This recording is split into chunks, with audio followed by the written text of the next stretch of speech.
We were at Thanksgiving dinner, and my sister Chloe just asked me to co-sign a $15,000 loan for a medical internship in Paris. This was on top of the $60,000 a year private med school tuition I was already paying half of. He hesitated just for a second. And that's when she said it. She rolled her eyes and laughed. Just because you're jealous, you're stuck in your life, doesn't mean you get to ruin mine. Have you ever sacrificed everything for family, only to get a slap in the face? Let me know your story in the comments below. The room went completely silent.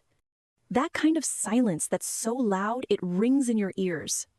My father, Michael, just stared at his plate, frozen. My mother, Susan, looked like she had just swallowed acid. Her face pinched and white. I didn't cry. I didn't raise my voice.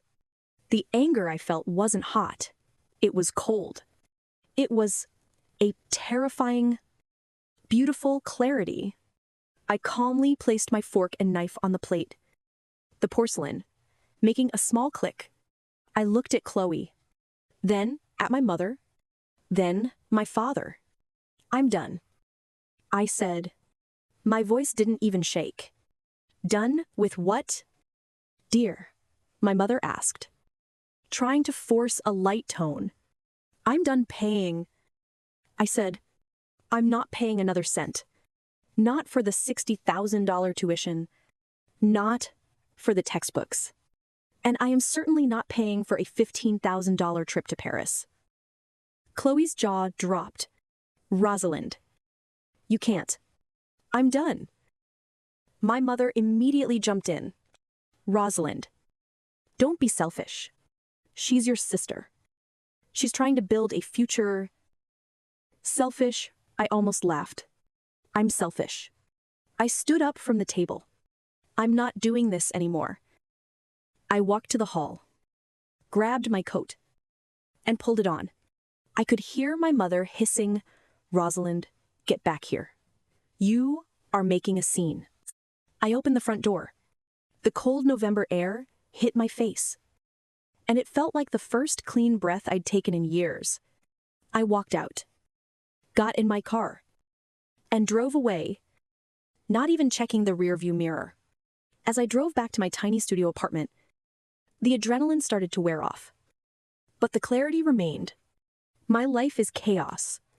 I'm an ER charge nurse. Irone trauma unit. My average shift is 14 hours. And that's on a good day. I spend my nights elbow deep in other people's tragedies. Trying to hold back the tide, I live in a 500 square foot studio apartment that smells like stale coffee and disinfectant because I can never get the hospital smell out of my scrubs.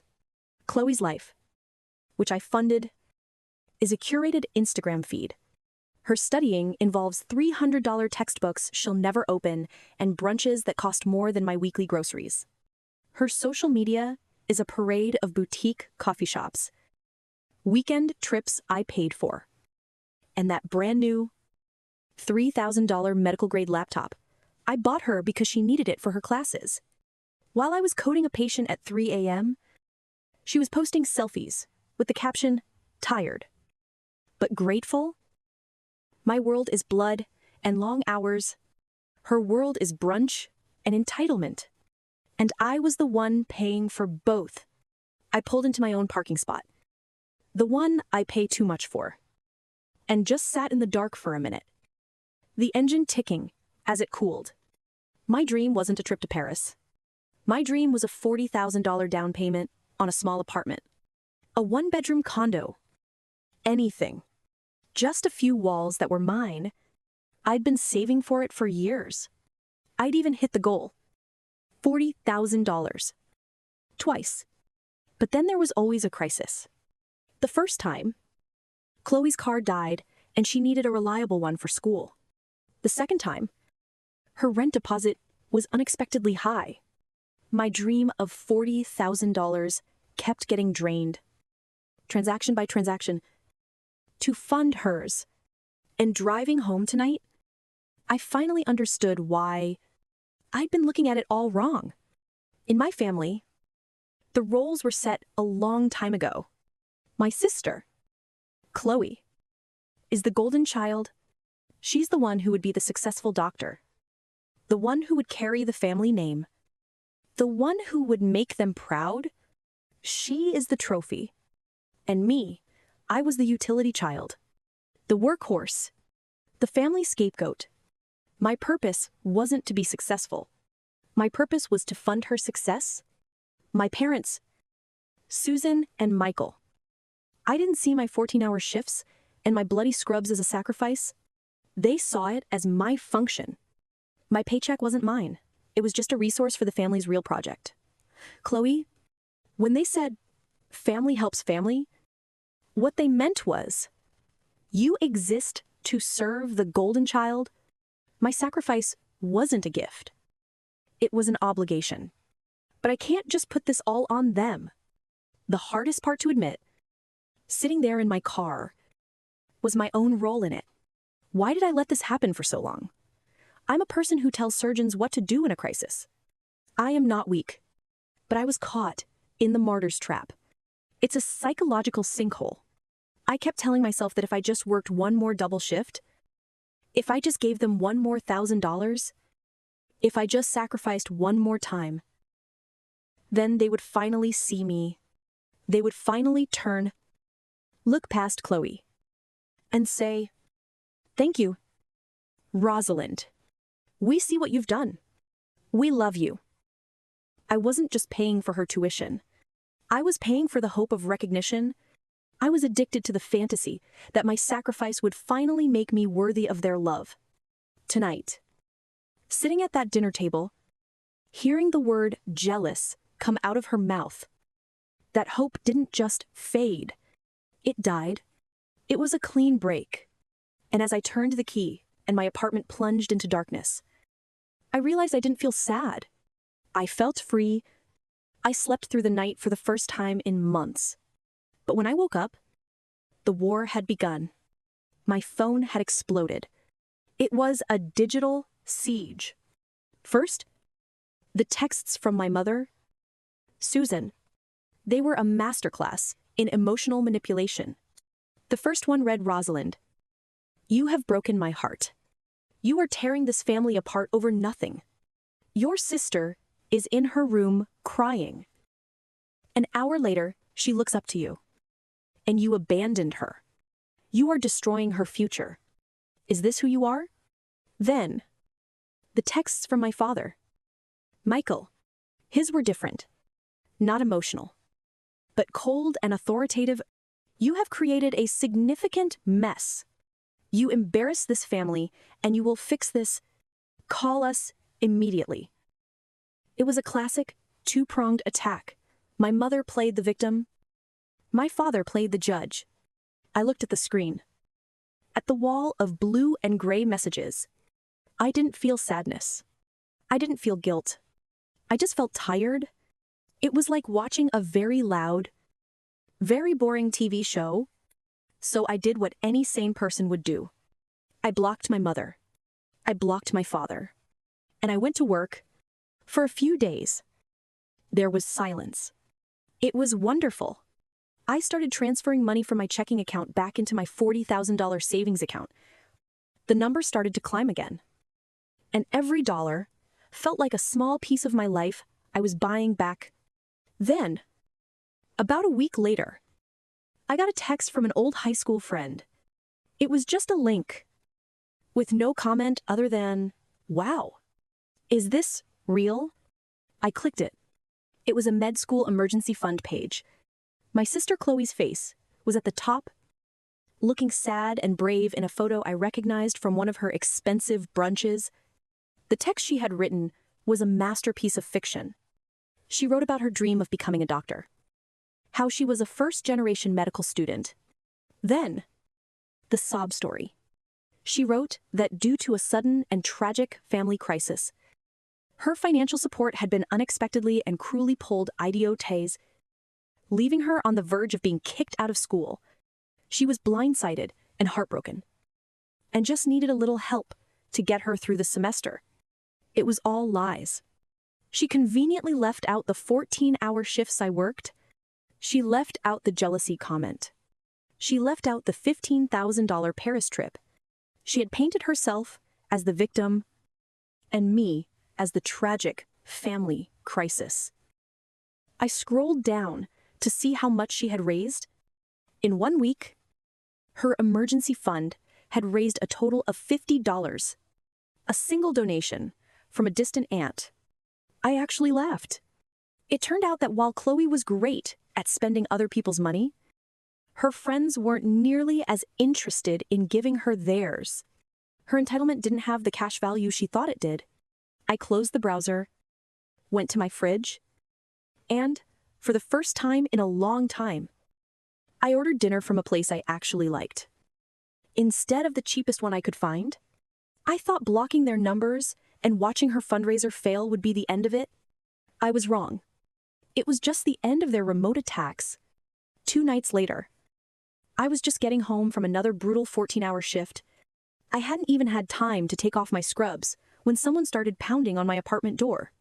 It wasn't a normal knock. It was a frantic, desperate banging. I looked through the peephole, and my blood ran cold. It was Chloe. She didn't look like the confident med student from Instagram. Her hair was a mess. Her eyes were red and puffy, and she was visibly shaking. I opened the door, but I stood in the doorway, blocking her from entering. I didn't say anything. "Rosalind, thank God," she sobbed, lunging forward to hug me. I didn't move, and she just sort of awkwardly bounced off my shoulder. "What do you want?" "Chloe, you can't do this to me," she wailed, the tears instantly ramping up. "They're going to kick me out. The dean sent me an email. I'm on academic probation because the tuition check bounced. You have to fix this." She was hysterical. But I just felt nothing. It was like watching a car crash in slow motion. I felt removed, analytical. "No, Chloe," I said, my voice as calm as if I were taking a patient's history. "What do you mean?" "No," she sputtered. "I mean, no. I am not fixing this. You did this. You stood at our parents' Thanksgiving table in front of everyone, and you called me jealous and stuck while I was paying for your entire life." "I didn't mean it like that," she cried. "I was upset. You were being difficult. You were being honest." I countered. "You finally said what you and Mom and Dad all think. That I'm the failure, and my only purpose is to make sure you succeed. You're just angry because the ATM is finally closed." "I'm going to be kicked out," she screamed, her face turning red. "My life will be ruined. You're my sister. You're supposed to help me." I leaned against the doorframe. I was so tired from my shift. My bones ached, but my mind was crystal clear. "No, Chloe, I'm not. You want to be a doctor? Fine. Get a job. Take out a loan like every other normal person. Figure it out. It is not my problem anymore." She stared at me, her tears stopping as this new reality finally sunk in. Her face hardened, and the victim mask melted away, revealing the ugly entitlement underneath. "You're a monster," she whispered, her voice full of venom. "You're a cold, heartless monster." I looked at her for a long, quiet moment. I thought about my $40,000 down payment. I thought about the 14-hour shifts. I thought about being called jealous. "I'm not a monster, Chloe," I said. "I'm just not your martyr anymore." And I quietly closed the door in her face. I heard her scream and pound on the wood one more time. But I just turned the deadbolt, walked into my tiny kitchen, and started making coffee for my next shift. I thought it was over. I really did. After I closed the door on Chloe, A strange, profound quiet settled over my life. I went to work. I came home. I started rebuilding my $40,000 down payment. The number in my savings account slowly ticked upward. It felt good. It felt like healing. This peace lasted for about 3 weeks. Then, one evening, my phone rang. It was an unknown number, not saved in my contacts. I was so used to blocking family numbers that I almost declined it. But something made me answer. Hello. Silence for a moment. Then static. Rosalind. It was my father. Michael. But it wasn't his voice. His voice was always cold, booming, and full of authority. This voice was a dry, cracking whisper. It was the voice of a man who had been shattered. Dad, Rosalind, you need to help us, he whispered. I sat down on the edge of my bed. What's wrong? It's the house, he said. And I heard him take a shaky breath, like he was about to cry. We're going to lose the house. I didn't understand. What are you talking about? The house is paid off. No, he said, his voice cracking. No. After you cut Chloe off. She was hysterical. The school was going to expel her. We couldn't let that happen. Rosalind, she's the one. I already knew where this was going. What did you do? Dad, we had to save her, he said, the words tumbling out in a rush. We took out a second mortgage. $50,000. Just to cover her tuition and the Paris trip, so she wouldn't fall behind her friends. I felt the air leave my lungs. $50,000. We couldn't make the first payment, he said, his voice now just a pathetic mumble. The bank. They called today. They're starting foreclosure proceedings. We're going to lose everything. Rosalind. Everything. I was silent. I wasn't feeling anger. I wasn't feeling pity. I was feeling a cold, surgical detachment. I was looking at the situation from the outside, like a doctor diagnosing a fatal wound. They had been so desperate to keep the golden child afloat that they had set their own life raft on fire. Then he said the words that sealed it. You did this, he whispered, the venom returning to his voice. This is your fault. You backed us into a corner. You left us no choice but to do this. You have to fix it. I listened to him. This man, who had called me a messmaker, now blaming me for the mess he had created, he wasn't asking for help. He was handing me the bill for his own catastrophic failure. I realized this wasn't a twist. This was a revelation. They weren't just enablers. They were a suicide pact. And they were trying to pull me in with them. I have to go. Dad, I said. Rosalind. Wait, did you hear me? $50,000? You'll pay it. Right. To save the house. I looked around my small studio apartment. I looked at the coffee maker I'd worked a double shift to afford. I thought about my $40,000 dream. No, I said. I won't. And I hung up the phone. Hanging up on my father should have felt dramatic. But it didn't. It felt like turning off a broken appliance. But I knew they wouldn't give up that easily. The final act of their tragedy hadn't been played. It came a few days later. A knock on my door. Not the frantic pounding of Chloe, but a weak, tired rapping. I opened it, and the sight of them almost took my breath away. It was my mother, Susan, and my father, Michael, but they looked smaller. They looked like they had aged 10 years in a few weeks. My father's shoulders were slumped, and my mother's eyes were sunken and hollow. Rosalind, My mother whispered. She didn't have any fight left in her. Just desperation. She reached out and grabbed my hand. Her own was freezing cold. Please, she begged, tears welling up in her red-rimmed eyes. Rosalind, please.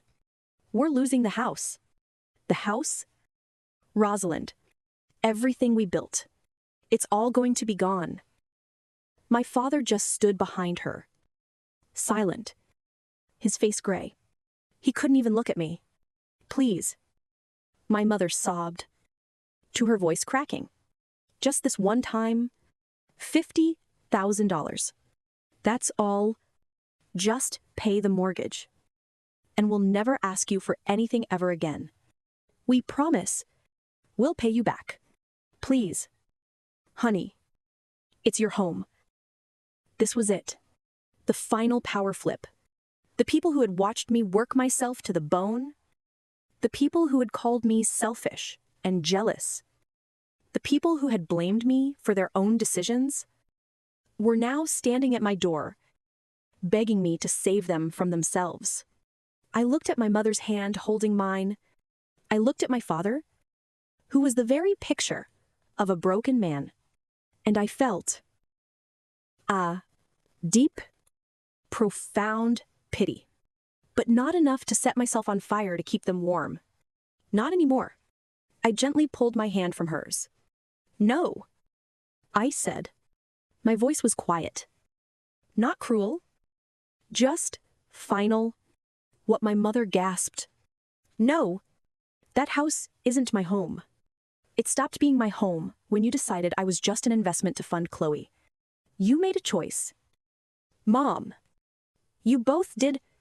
You took a $50,000 bet that the golden child was a better investment than I was. I continued. You chose to mortgage your house to save her from the consequences of her own actions. You chose to ruin yourselves for her. That was your choice, not mine. And I will not pay for your bad bet. Rosalind. My father finally spoke, his voice a rasp. You're tearing this family apart. This family, I said, looking him straight in the eye, was already broken. I'm just not holding the pieces anymore. I stepped back. I'm sorry it ended this way, but I'm done.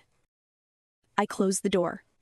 And this time, for the very last time, I turned the deadbolt. I could hear my mother let out a single, sharp wail on the other side. I stood there, listening to her sobs fade as they walked away, and I didn't feel a thing but relief. 6 months passed. The news trickled back to me through distant relatives. My parents lost the house. They sold what little they had and moved into a small, cheap rental apartment across town. And Chloe, without the money for tuition. She was expelled from medical school. The three of them are now living in that 2-bedroom apartment, trapped together in the mess of their own making. The golden child, who never became gold, and the parents, who sacrificed everything for a future that will never, ever happen. And me, I'm standing in my new kitchen. The late afternoon sun is streaming in through the balcony window. My $40,000 down payment is gone. Because I finally used it. I bought the condo. It's mine. It's quiet. I realized, standing here, that we're all taught that family is blood, that you must be loyal to the people you're related to, no matter what. But I learned something painful and something freeing. Sometimes, to save yourself, you have to be brave enough to let go of the blood that's poisoning you. Sometimes, the only family you can save is the one you build for yourself, out of your own strength and your own peace. It isn't selfishness. It's self-preservation. Tonight, for the first time in my adult life, I'm not saving for anyone. I'm not funding anyone's dream but my own. And that peace, it's worth more than any house and more than any family I've lost.